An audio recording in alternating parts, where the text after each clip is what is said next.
اعوذ باللہ من الشیطان الرجیم، بسم اللہ الرحمن الرحیم۔ السلام علیکم dear students, Cambridge international science college کے آن لائن کلاسز میں آپ کو خوش آمدید۔ آج ہم نے لیکچر نمبر 15 کرنا ہے کلاس 6 کا۔ تو اس کا جو دوسرا لانگ کوشچن ہے وہ ہے سلطان محمد غوری کی فتوحات کے بارے میں تحریر کریں۔ اس سے پہلے ہم نے محمود غزنوی کو پڑھا تھا، غزنی جو دور تھا اس کو ہم نے پڑھا۔ اب غزنی کے بعد باری ہے غوری خاندان کی، ٹھیک ہے جی۔ تو سب سے پہلے اس کا تھوڑا سا تعارف دیکھ لیتے ہیں۔ تو سلطان شہاب الدین غوری قیامت سے پہلے جو لوگ تھے وہ تھے غزنی خاندان جو تھا وہ برسر اقتدار تھا، ٹھیک ہے جی۔ اس سے پہلے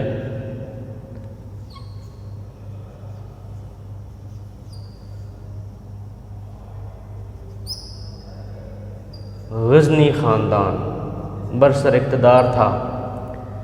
جب ان کی غزنی خاندان کی جو حکومت ہے وہ ختم ہوتی ہے تو اس کے بعد غوری خاندان جو ہے وہ برسر اقتدار آتا ہے۔ شہاب الدین محمد غوری کو بر صغیر کے اندر مسلمانوں کا جو ہے وہ واحد حکمران سمجھا جاتا ہے، جو کہ مسلم دنیا کا، مسلم حکومت کا بانی ہے، ٹھیک ہے جی۔ شہاب الدین محمد غوری جو ہے بر صغیر میں مسلم حکومت کا بانی ہے، یعنی یہاں پہ مسلم حکومت جو سب سے پہلے جس نے قائم کی بر صغیر کے اندر وہ سلطان شہاب الدین محمد غوری تھا۔ ان کا تعلق جو ہے وہ افغانستان کے علاقہ غور سے ان کا تعلق تھا۔ یہ جو غور کا علاقہ تھا یہ افغانستان میں غزنی اور ہرات کے درمیان پہاڑی علاقہ ہے، جس کو غور کہتے ہیں۔ جو پہاڑی علاقہ غور ہے، غور کا جو پہاڑی علاقہ ہے، اسی نسبت سے جو ہے وہ اس علاقے کو غور کہا جاتا ہے، اور اسی غور کی نسبت سے جو ہے وہ شہاب الدین محمد آگے غوری لکھا ہوا کہ یہ غور کا رہنے والا ہے۔ جس طرح سلطان محمود غزنوی کا غزنی سے رہنے کی وجہ سے جو ہے وہ غزنوی کہلائے، اسی وجہ سے جو ہے وہ غور میں رہنے کی وجہ سے غوری کہلائے۔ اب دیکھیں کہ شہاب الدین محمد غوری جو ہے وہ اپنے بھائی کی وفات کے بعد، ٹھیک ہے جی، یہ اپنے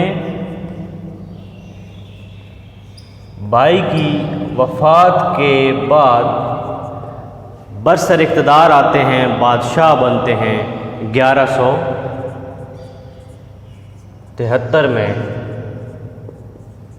بادشاہ بنا، ٹھیک ہے جی۔ جب اس کے بھائی کی وفات ہوتی ہے 1173 میں، اس وقت وہ بادشاہ بن جاتا ہے، تخت نشین ہو جاتا ہے۔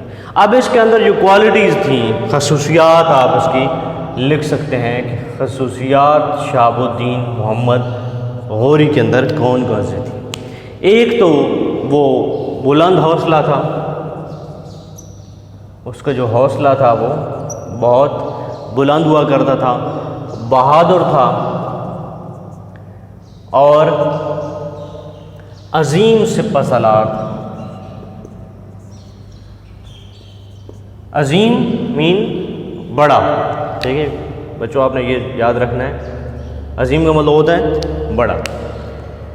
بلند حوصلہ تھا، بہادر تھا اور بڑا جو ہے وہ سپہ سالار تھا، جس نے ہندوستان میں اسلامی فلاحی ریاست کی بنیاد رکھی۔ ہندوستان میں اسلامی فلاحی ریاست کی بنیاد رکھی۔ تو یہ تھا جی اس کا تھوڑا سا تعارف۔ اب فتوحات کی طرف چلتے ہیں کہ اس نے کون کون سے علاقے جو ہے وہ فتح کیے۔ شہاب الدین محمد غوری کی فتوحات، فتح کرنے کی جمع ہے فتوحات۔ تو سب سے پہلے اس نے 1175 میں، وہ 1173 میں آیا تھا، تو اس نے 1175 میں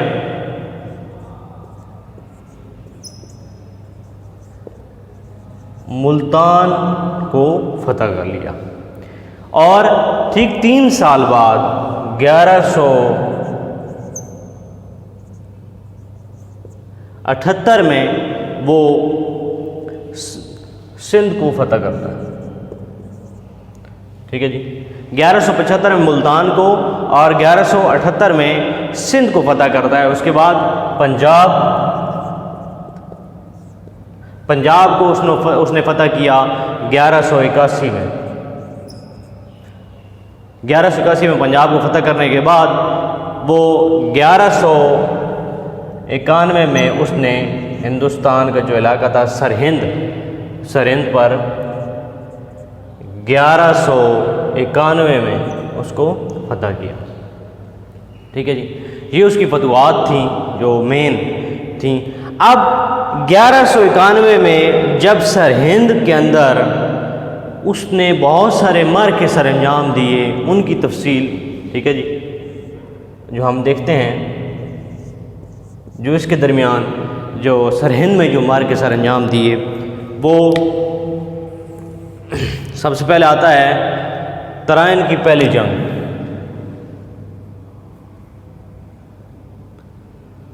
یہاں پہ آپ لکھ لیں سرہند کے معرکے، سرہند کے اندر جو یہ پہلا ہے ترائن کی پہلی جنگ۔ ترائن کی پہلی جنگ جو ہے وہ پرتھوی راج اور شہاب الدین محمد غوری کے درمیان ہوتی ہے۔ سرہند جو ہے وہ ہندوستان کا بڑا ایک علاقہ تھا اور مشہور علاقہ تھا، ہندوستان کا بڑا اور مشہور علاقہ سرہند تھا۔ یہاں پہ مسلمانوں کی حکومت تھی، ٹھیک ہے جی، یہاں پر مسلمانوں کی حکومت تھی۔ اور یہاں پہ لکھ دیتا ہوں کہ سرہند مشہور بڑا بھی تھا اور مشہور علاقہ، مسلمانوں کی حکومت تھی۔ اب پرتھوی راج جو تھا اس نے بہت سارے راجاؤں کو، ہندو راجاؤں کو ساتھ ملا کر مسلمانوں سے یہ علاقہ چھیننے کے لیے اس نے حملہ کر دیا۔ اب یہاں پر پرتھوی راج اس کے ساتھ مل گئے ہندو راجے، ٹھیک ہے جی۔ ان دونوں نے مل کر کیا کیا؟ مقابلہ کیا سلطان محمد غوری، شہاب الدین محمد غوری آپ اس کو کہہ سکتے ہیں۔ ان دونوں کے درمیان جب یہ جنگ ہوئی، ٹھیک ہے جی، تو کیا ہوا کہ سلطان محمد غوری جو تھا وہ ان کا مقابلہ نہ کر سکے، کیونکہ وہ تعداد میں زیادہ تھے، یہ مقابلہ نہ کر سکا اور جو ہے کامیابی حاصل ہوتی ہے پرتھوی راج کو۔ کامیابی پرتھوی راج کو حاصل ہو جاتی ہے، لیکن یہ ایک عارضی کامیابی تھی، ٹھیک ہے جی، عارضی کامیابی۔ یہ 1191 میں ہوا جب انہوں نے حملہ کیا اور انہوں نے یہ علاقہ جو ہے اپنے قبضے میں کر لیا۔ اب سلطان محمد غوری کو بہت زیادہ غصہ تھا اور اسے چین نہیں آ رہا تھا، اس کا دل چاہ رہا تھا کہ میں اسے دوبارہ یہ علاقہ واپس لوں، جب تک میں اس کو سزا نہیں دے پاتا تب تک جو ہم چین سے نہیں بیٹھوں گا۔ تو اسی سلسلے میں اس نے جو ہے وہ حکمت عملی تیار کرنے کے لیے لاہور کا رخ کیا اور یہاں سے پھر وہ غزنی چلا جاتا ہے۔ غزنی کے اندر لاہور پہلے آتا ہے، اس کے بعد غزنی جاتا ہے اور غزنی میں 1 سال تیاری کرتا ہے پرتھوی راج سے جو ہے وہ مقابلہ کرنے کے لیے وہ 1 سال جو ہے وہ تیاری کرتا ہے غزنی کے اندر رہ کر۔ اب جب وہ تیاری مکمل کر لیتا ہے تو پھر ترائن کی دوسری جنگ آتی ہے۔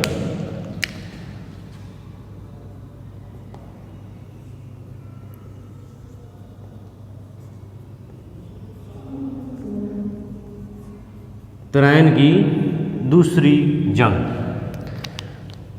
اب دوسری جنگ کے لیے جب مکمل طور پہ جو ہے وہ سلطان محمد غوری تیار ہو کے آتا ہے اور ایک نئی حکمت عملی کے ساتھ اور ایک نئی چال کے ساتھ جو ہے وہ لڑائی کرتا ہے۔ اب وہ اس کی حکمت عملی کچھ اس طرح سے تھی کہ اس نے اپنی فوج کو جو ہے وہ مختلف گروہوں میں، مختلف حصوں میں بانٹ دیا۔ ٹھیک ہے جی، فوج کو مختلف گروہوں میں تقسیم کر دیا۔ اب جب تقسیم کر دیا اور اچانک جو ہے ان پر حملہ کر دیا، ہر طرف سے ان کو گھیر کر جو ہے وہ حملہ کر دیتے ہیں، اور حملہ اس طرح شدید ہوتا ہے کہ تاریخ کا رخ بدل جاتا ہے۔ ٹھیک ہے جی، اس طرح کی لڑائی ہوتی ہے کہ تاریخ کا رخ بدل جاتا ہے۔ ٹھیک ہے جی، تاریخ کا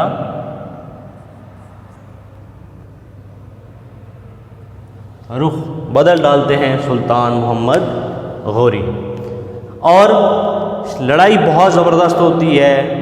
شدید لڑائی کے بعد پرتھوی راج کو شکست ہو جاتی ہے۔ پرتھوی راج کو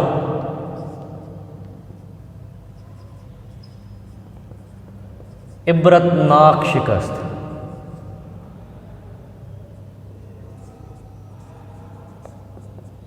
اور سلطان محمد غوری دوبارہ اپنی وہ علاقہ، وہ سلطنت جو ہے وہ حاصل کرنے میں کامیاب ہو جاتا ہے۔ مطلب اس وقت جب یہ کامیابی حاصل ہو جاتی ہے تو اس وقت جو ہے وہ سلطان محمد غوری بر صغیر میں اسلامی سلطنت کی بنیاد رکھتا ہے۔ کب جی؟ 1192 میں، جب وہ کامیاب ہو جاتا ہے ترائن کی دوسری جنگ میں۔ اس کے بعد وہ کنوج پر حملہ کرتا ہے۔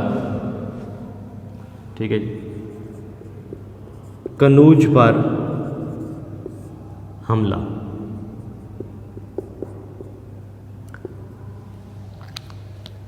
اب یہاں پہ مسلم ریاست کی بنیاد رکھنے کے بعد وہ اپنی سلطنت کو وسیع کرنے کے لیے اس نے کنوج پر جو ہے وہ حملہ کیا 1194 میں۔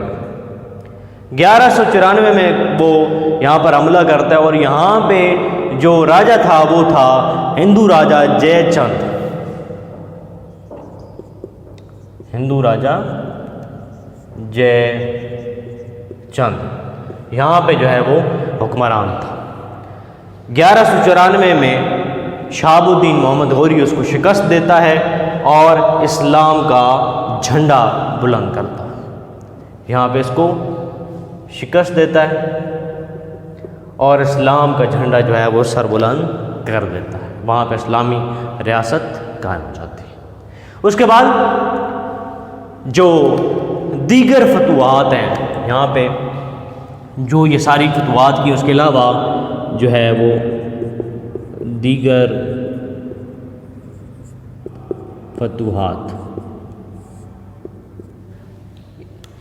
ان تمام فتوحات کے علاوہ اس نے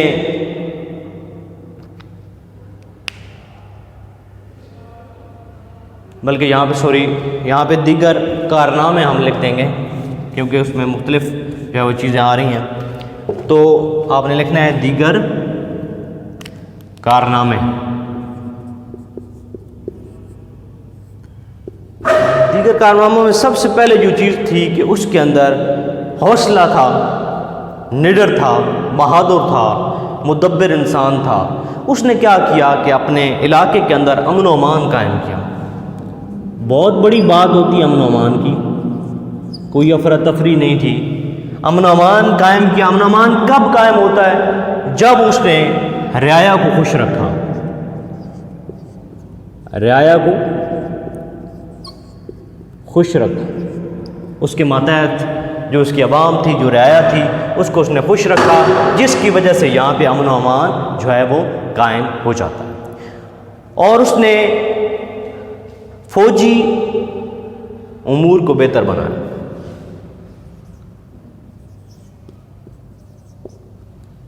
فوجی امور میں بہتری لائی. ملکی و مالی امور کی طرف خاص اس نے توجہ دی.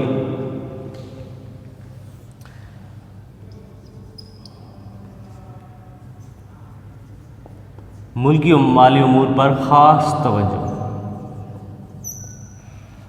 ٹھیک ہے جی. اس کے علاوہ سڑکوں کو محفوظ بنایا.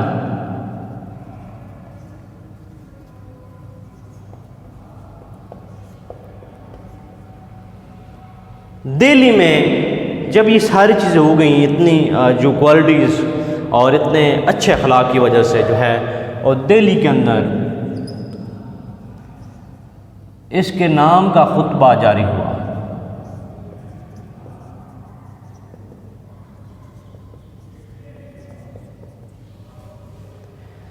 ہندوستان میں مسلمانوں کو اس نے مضبوط حکومت فراہم کی. ہندوستان میں مسلمانوں کی مضبوط حکومت اس نے قائم کی. اور بڑی بات کہ ہندو اجارہ داری کو ختم کیا. یہاں پہ ہندو اجارہ داری جو ہے وہ اس نے سلطان محمد غوری نے، شہاب الدین محمد غوری نے ختم کیا. تو یہ تھا اسٹوڈنٹ آپ کا آج کا لیکچر. اس کو ذرا ریوائز کرتے ہیں جلدی سے. اور سلطان شہاب الدین غوری جو ہے وہ برسر اقتدار آتا ہے اپنے بھائی کی وفات کے بعد 1173 میں. اس سے پہلے غزنی دور تھا. غزنی جو خاندان تھا اس کی وہ برسر اقتدار تھا. اس کے بعد غوری خاندان آتا ہے اور شہاب الدین محمد غوری جو ہے وہ برصغیر مسلم حکومت کا بانی سمجھا جاتا ہے اور وہ غور سے تعلق رکھتا تھا، اس وجہ سے اسے غور کہا جاتا ہے. غور جو ہے وہ افغانستان کا ایک علاقہ ہے. خصوصیات اس کے اندر بلند حوصلہ تھا، بہادر تھا اور عظیم سپہ سالار تھا مسلمانوں کا. اور ہندوستان میں اسلامی فلاحی ریاست کی بنیاد اسی نے رکھی. فتوحات میں 1175 میں ملتان، 1178 میں سندھ، 1181 میں پنجاب اور سرہند میں انہوں نے جو مارکے شروع کیے وہ 1191. پہلے مارکے میں ترائن کی پہلی جو جنگ تھی اس میں شہاب الدین محمد غوری کو شکست ہوتی ہے، کیونکہ پرتھوی راج بہت سارے راجاؤں کو ساتھ ملا لیتا ہے اور اکٹھے ہو کر اس پر حملہ کرتا ہے. حملوں کی تاب نہیں لا سکے اور اس میں سلطان محمود غوری کو شکست ہو جاتی ہے. اور اس شکست کو لے کر دوبارہ وہ حکمت عملی تیار کرتا ہے اور پہلے لاہور کا رخ کرتا ہے، پھر غزنی کا. غزنی کے اندر 1 سال کا وقت وہ گزارتا ہے اور اپنے آپ کو پریپیئر کرتا ہے، تیار کرتا ہے. اور اس کے بعد وہ ترائن کی دوسری جنگ کے میدان میں جو ہے دوسری جنگ کے لیے آ جاتا ہے. اس نے حکمت عملی تیار کی. اس نے اپنے فوج کو مختلف گروہوں میں تقسیم کر دیا اور وہ تقسیم اور زبردست حملہ اس نے جو ہے وہ تاریخ کا رخ بدل ڈالا. اس میں کیا ہوا کہ پرتھوی راج کو عبرتناک شکست ہوتی ہے. سلطان محمود غزنوی جو ہے وہ اسلامی سلطنت کی بنیاد رکھنے میں کامیاب ہو جاتا ہے 1192 میں. کنوج پر حملہ 1194 میں کیا. یہاں پہ ہندو راجا جے چند جو ہے وہ موجود تھا، حکمران تھا. اس کو شکست دی اور اس کو اپنی سلطنت میں شامل کر لیا۔ دیگر جو کارنامے تھے، اس نے امن و امان قائم کیا، رعایا کو خوش رکھا، فوجی امور کو بہتر بنایا، مالی امور اور ملکی امور جو تھے ان پر خاص توجہ اس نے دی، اور سڑکوں کو محفوظ بنایا۔ دہلی کے اندر اس کے نام کا خطبہ جاری ہوا۔ ہندوستان میں مسلمانوں کی مضبوط حکومت قائم کرنے میں وہ کامیاب ہوئے، اور ہندو اجارہ داری کو ختم کرنے میں بھی کامیاب ہوئے۔ تو یہ تھا اسٹوڈنٹ آپ کا لیکچر کہ سلطان محمد غوری نے کس طریقے سے جو ہے وہ جوان مردی سے حالات کا مقابلہ کیا اور کامیابیاں سمیٹیں۔ انشاءاللہ تعالی نیکسٹ لیکچر میں دوبارہ آپ سے ملاقات ہوگی ایک نئے لیکچر کے ساتھ۔ تب تک کے لیے دیجیے اجازت۔ اللہ نگہبان۔